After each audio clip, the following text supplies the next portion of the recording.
Kamigawa Neon Dynasty, Magic the Gathering's 91st expansion is set 1200 years after the conclusion of the original Kamigawa block. The set contains 302 cards carrying a cyberpunk aesthetic. Here are my top 5 picks for vintage cube curators to consider adding to their environments. Number 5. The Wandering Emperor. This Planeswalker, originally introduced in War of the Spark, is the first Planeswalker to carry the Flash ability, allowing you to cast her at instant speed. That novelty alone is why I'm interested in her for Vintage Cube. Her -1 ability to make tokens with Vigilance means she can create bodies that can both attack and protect her simultaneously. Combined with her +1 ability, her Samurai creature tokens can receive permanent +1/+1 counters and attack profitably with First Strike. While it is unfortunate that her Exile ability can only target tapped creatures, the fact that it says Exile instead of Destroy is very relevant. I'm already dreaming of exiling my opponent's Blightsteel Colossus. This card is competing with Elspeth Knight Errant and Gideon, ally of Zendikar, at the 4 mana value slot. Though because the Wandering Emperor makes tokens, I think she can be tested as a replacement for either. Number 4. The Reality Chip. Also known as the Plane's funkiest commander with the longest type line, this 2-mana legendary artifact creature equipment jellyfish may just be what the vintage blue control decks ordered.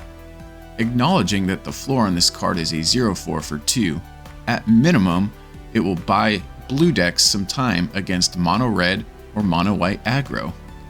In addition to gumming up the battlefield against aggro decks, this card will always let you plan your current turn around what your next draw step will be.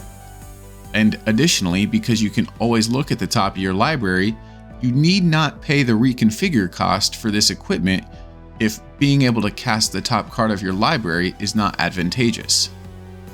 The Reality Chip can fill a similar role to cards like Baral Chief of Compliance or Emery Lurker of the Lock, providing a defensive body on the battlefield with potential upside. Number 3. Rabbit Battery. Neon Dynasty's equipment creatures offer immediate utility without having to pay an initial equip cost. This little Energizer Bunny fills a lot of roles: 1-drop creature, haste bestowing familiar, and artifact synergy enabler. Do you think the Goblin Welder has a colony of these running around? I'm personally looking to test this card over the consistently underperforming Bomat Courier. Bunny, bunny, bunny, bunny, bunny, bunny, bunny, bunny.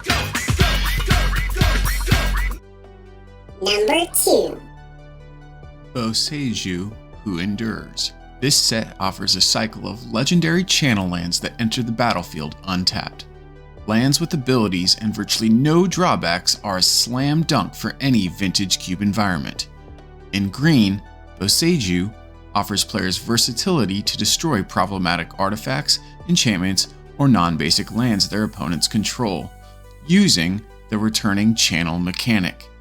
Channel is an activated ability that can be used anytime a player could cast an instant. Because channeling is an ability and not a spell, opponents are prevented from having the opportunity to use counter magic to interact with the effect. Boseiju offers an almost strict upgrade over other instant speed artifact and enchantment destruction effects, such as Nature's Claim.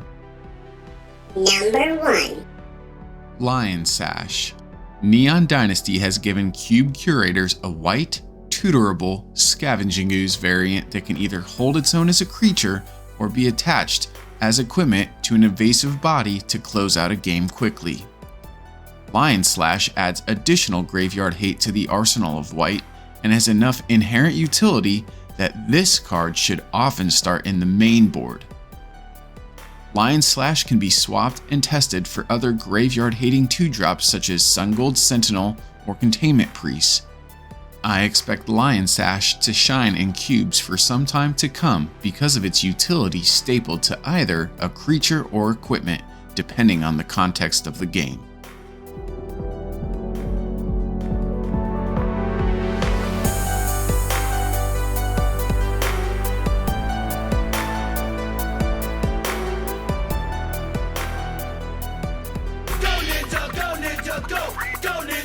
ninja, go!